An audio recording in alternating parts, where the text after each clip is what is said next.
Hello, welcome. I'm Hallie. I'm reacting to Tyler Perry's Sistas. Open swear left off down to Andy's apartment with Gary, and they're getting sexual healing from some therapist.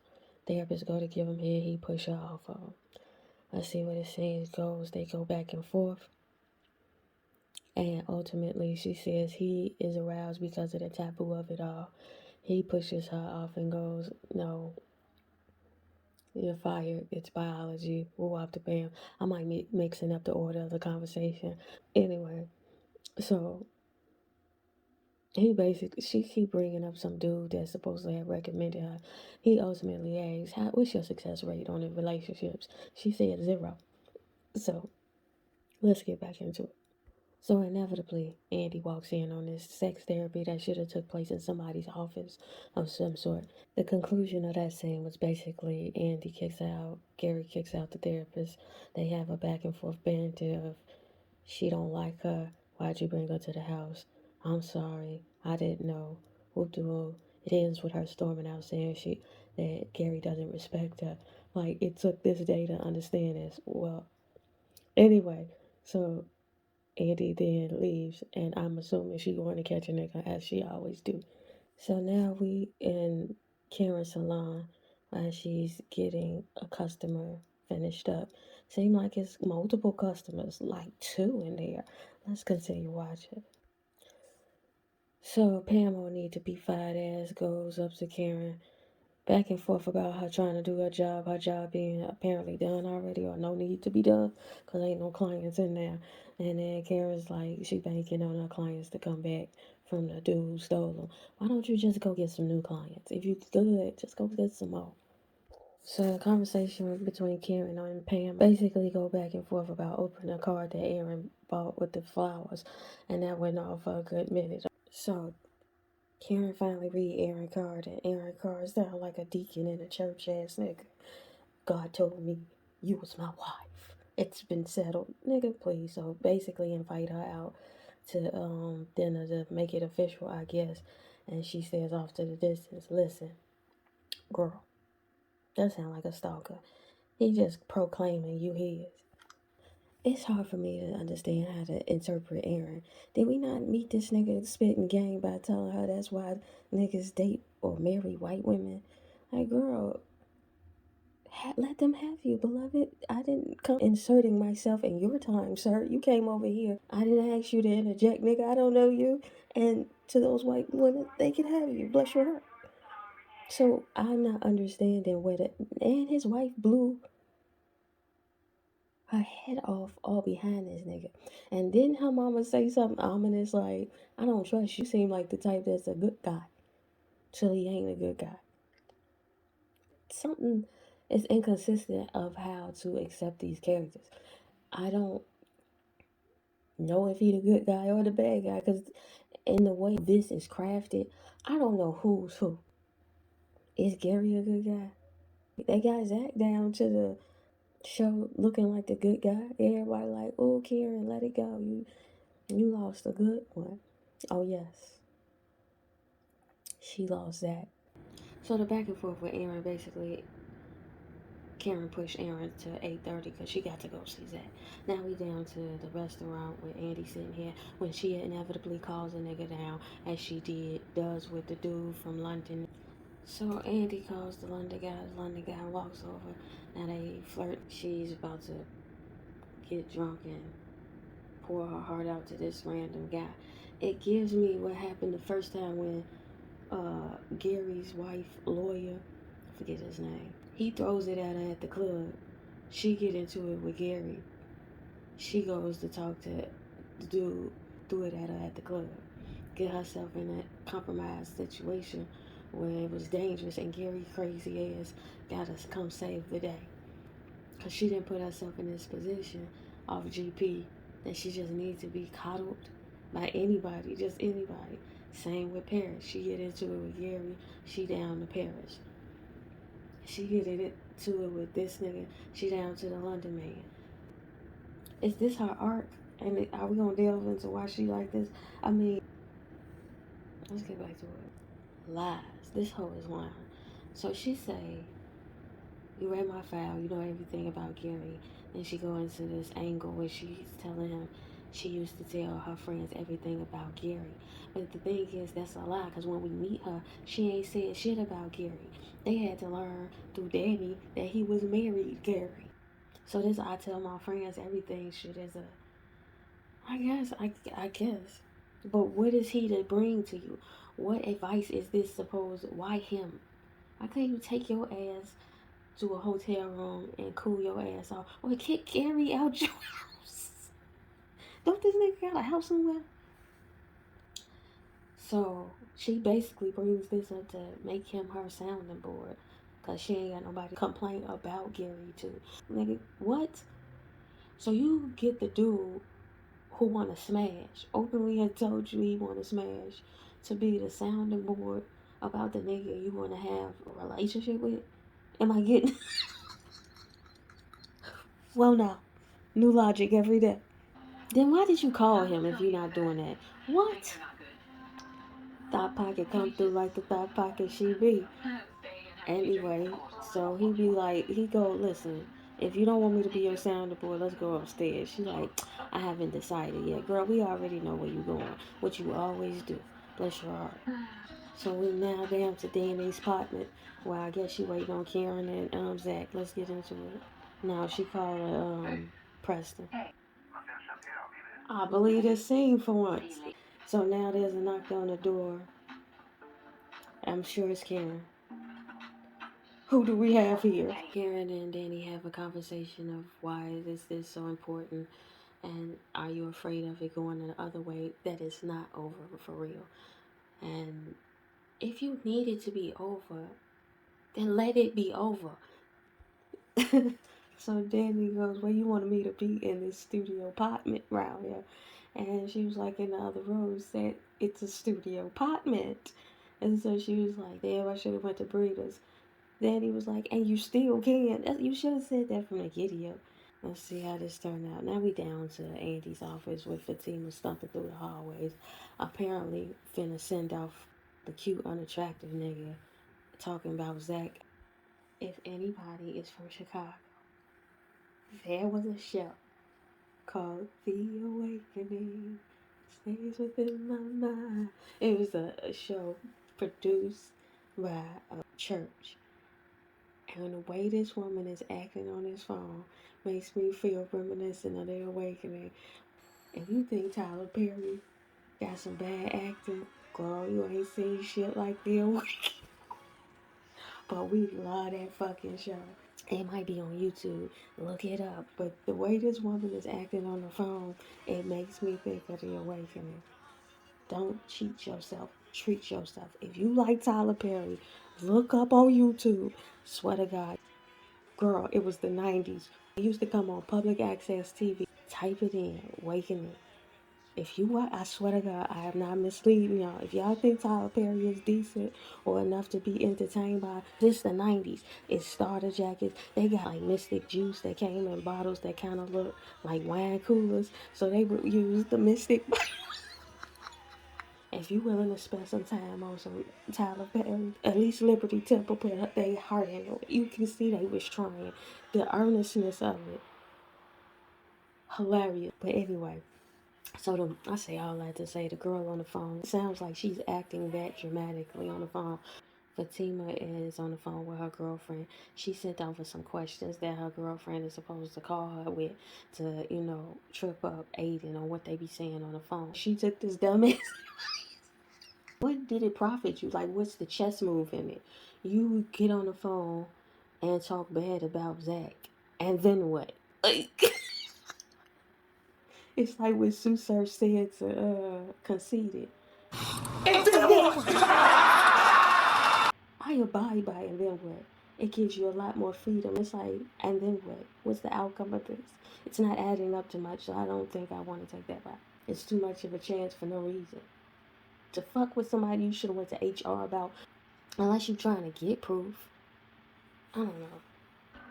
I hope that scene amounts to making sense in the end, because currently I don't see why. So we down to Sabrina's apartment with Calvin and the day before yesterday. So apparently she wanted to know the whole everything of what Kelvin doing now. Now with that girl, she saw him come out the bedroom with naked, and he said, and strap on too. You'd be surprised how many straight couples are into it. Like, girl, is this your thing, or was you just open to it because you willing to do this for a dude here when the day before yesterday's days close on G? Like, come on, he got 3 days ago ass on your couch. I guess, I mean, if she keep it a buck, you could get it further. Yes, I'm judging. I'm just not into that. Or unless you are. Like, I don't know what's the. Just because it's his thing and you like him, don't mean you have to be into everything he into. And if you're not compatible in that way, let him be free with the girl who willing to do everything he needs to be done. He asked her how it make her feel about knowing all of these stuff. I suppose she takes a drink. To me, I would think less jealous. Everybody's entitled to whatever it is. So if the outcome of this narrative is somehow she gonna fold if that's not what she wanted to begin with, it's judged as far as if I am compatible with that as that character should think, instead of, oh, I just need a man. So what this one come with? Batteries included. Like, girl, is it worth it? She say, ain't this like a short lead between, that and just getting a man who is naturally equipped with that? And he goes, for me, it's a fetish. There's a difference between fetish and sexuality. And it's like, yes. And that's all my point. Like, maybe that's just not your fetish. So what is she judging him? No, it's not. You don't get to escape me interrogating the idea. Like, just because you cool with it, cool for you. And I'm supposed to not judge it? Of course I am. So with all my ranting, I give it to him. He said, you ain't got to do it if you don't want to do it. Now we down to Fatima apartment. She calls Zach, or Zach calls her for whatever reason, however that conversations got started. They on the cell phone going back and forth about she obviously wants to talk to him. Go in there and talk to him. I want to talk to you. No, go in there and talk to her. And finally, okay, I'm going to go in there. I am not accepting that. So then he goes, one thing I know about Zach, if he say he gonna do something, he gonna do something. Lies you tell. Then he say down in the first episode of this series where Zach was cheating on her, and she go, was it the time you apologized, say you wasn't gonna do it then? The same time you apologize with flowers, or was it the time you apologized this time, that way, and this way, and each and every way? Showing he does not stick by what he said he gonna do. He said he was gonna be faithful, and clearly he was not. Can I find consistency somewhere? Karen agrees. So that he says, do need I remind you that nigga wasn't shit with you. You took your eye off the Mickey Ficky ball. You let people come all through your business, blowing their heads off, threatening you with toy guns, getting into arguments down to your place. But it was unsafe. Who wants to go to your salon where at any moment anybody bound to do anything up in there, and you got Pam need to be fired ass down there spilling all your tea to all the customers? Maybe you should focus on that. Need I remind you? That was the best line on this fucking. That sums up this whole thing. Need I remind you? Zach ain't shit. Need I remind you? Andy ain't shit. Need I remind you? What was she expecting? That ain't helping me. I don't get what that line means. Pardon me. So he goes, I can't sit here and tell you I don't love you because I'ma always love you. And then she leaned in, I guess like she won the victory. But then he goes, but we can't be together. And she goes, well, that ain't helping me. I don't know what you expect. I guess she need him to lie to her or tell her the truth. I don't get it. Nigga, what does it matter if he love you? And if he does? If he doesn't? What does that free you? Is it a curse? Does the spell need to be broken by him needs to say exactly those words in that tone at this moment, at this hour? Like, what the fuck is going on? What is it that this does for you? He has to look you in the eye, position himself in such a way, give a particular tone, say this, say what I said verbatim to make it all over, to break a whole girl. So essentially, they arguing about her needing him to say it a particular way. He then says it that way. Then she said, "Are you with Fatima?" He basically said, "Girl, the days that I can put in between seeing your face makes it easier for me to breathe. So we weren't meant to be, and I honor that. Girl, we are toxic for one another. It is nothing productive that came from us in 3 years. If anything, if I was I wouldn't be wanting him to say nothing. No, I need my interest on inflation. You say 70,000. Like if you want to be honorable, throw in some gratuity in there so I can go down here and do some better advertisement for my little salon. Girl, that's what I'd be arguing about if I'm gonna waste my time. Thank you. So he basically tell her, listen, I don't love you no more. I don't want to be with you no more. Is that cool? Is that what it requires? That just be the end of this shit. Let this go in a new direction. I'm mad at you, Karen, because you got me rooting for Zach in that scene. Okay, so Danny is the character who got the logic in this episode. Danny says, so is it the slightest chance that you using this nigga to get over this nigga? And I think there is a chance. Let this nigga, let them all go. Take a breath out, cause you need to detox. Danny comforted Karen. What I tell you, this motherfucker up there in the hotel suite with the new nigga. I swear to God, Tyler, if you don't explain what this is, explain why the fuck Andy's this way. Every time they get into it, she calling up a new nigga. Please explain to me what this is. Constantly getting arguments and then what? Hunch something different? If that's what you want to do, just do that. But goddamn, that charade of it all. Feedback suggestion card I'm putting in there if ever Tyler listens to this. I'm putting this in because I'm a fan for real. Per my suggestion, little old me who ain't nobody.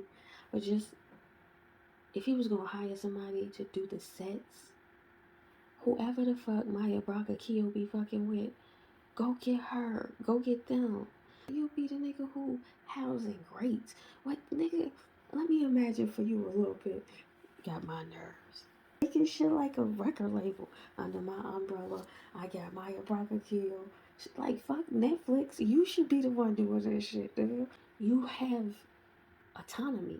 Or at least you proclaim it on the table. Why don't you invite people to sit at the table instead of being the only honcho at the table? Imagine greater. It starts off with Andy playing like she don't know why she up there in that room. That's what I don't be understanding with many of the characters in their scenes. Why is it that Danny is telling Preston she don't want him around, all the while wanting him around? Why is it that Karen is hawking this nigga down, needing him to say these exact words in these exact way and this exact tone and this exact day? Like, girl, is this gonna break the curse? Is it no more sheets from you? I crack my own self up, pardon me, but laughter is medicinal. What's the purpose of it? You come up to this room but not understand why you up in this room. What you call his niggas to the table but don't understand why. Do you want him to be the sounding board or do you want him to be the bouncing board? I don't get what the point is what I'm saying. Even for whatever I feel about Insecure this last season, I feel like they care down there at Insecure, and I feel like they feel like they're saying something. Whereas I don't think he cares what he's saying. I think the majesty of him is in the administrative side of it. I used to do case study and have to study like business like Walmart and McDonald's and Yums Corporation and all of these shit. And there's a dance to business. And the product really don't be matter. Real majesty of products, especially in a capitalistic system like America, is that it's a psychology. And the psychology is how can I trick this motherfucker into believing they need this shit? That's why certain colors mean certain things. I think yellow is supposed to induce hunger. Red is supposed to induce excitement, I believe. Or yellow, and then yellow is supposed to induce joy. Blue is supposed to induce calm. There's a psychology to it. There's a dance to business that people like forego. I can see the dance and the art in business. Business is a fucking game, Joe, and he playing the game of it. He not giving offering the quality of the product. I think where we fall short as black people in this country is that we always start over. We lose institutions that way. And one of the reasons we lose institutions is because we do not like foresee the future of us not being present and pass forward not only a person who's supposed to succeed you, but written line of succession and processes of how they're supposed to succeed you and what is the vision for the future of what is supposed to be the institution you laying out, and how is everybody progressively aiming for this ultimate goal. That's why your vision is supposed to be lofty as you can fucking get it, so everybody coming after is trying to get to the limit. And if you know about calculus, you know what I'm saying there. The reason Tyler Perry, I know I'm going deep. I know I'm going deep, but bear with me. Let me land, beloved. But his product quality is because what he did was amass the data. What I mean by he amassed the data, he amassed his loyal following.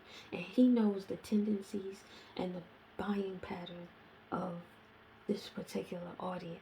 And he has it so down packed where there's a formula to what he writes that other people have picked up on his formula. It was a Kendrick Brothers movie where the lady was it War Games or War Room? That movie ain't nothing but a Tyler Perry movie with a diverse cast, and even Tyler Perry have done that movie with a diverse cast. So basically, that movie ain't nothing but a Tyler Perry movie. But my point in saying is, he cracked the code of the matrix of what is stimulating enough to be sold in mass product. He the only person I know got like 20 something episodes for a season. Where they still doing that at? Except on broadcasting networks, and even then, there's a familiarity with his product that we have. It's like junk food, I guess. So Andy's down to the room with the dude from London. He like, it's time to make a choice. Either smash me or go home. Andy like, choices aren't that easy, girl. It's as easy as you can make it. Yes, it can be that easy. It could have been as easy as just not calling this nigga and kicking that other nigga the fuck about your house. It could have been that easy of a choice, but you complicated it by doing, I don't know what this is supposed to amount to. And now you're here asking him, what? If you were me, what would you do? Girl, if I was him, and like any nigga would, no matter what, I would say, well, I would smash me. What are you talking about? Let's get in these sheets. Scene is creepy to me because it just feels like that whole banter down to your office where he was talking about taking you out on a dinner and saying what would it take to get you, and then the fact that she even entertained the question, and now it don't even take a dinner. All it takes is a call, and he just so happened to be in the hotel where you are. Like, girl, you gave it up for even less. If just Tyler Perry go, listen, yes, this is the studio, but I'm a contract Maya Brock and Keo production on my lot. I'm a contract, and their team maybe even get some salon down to the Atlanta and just have them stationed on the lot, some professional salon.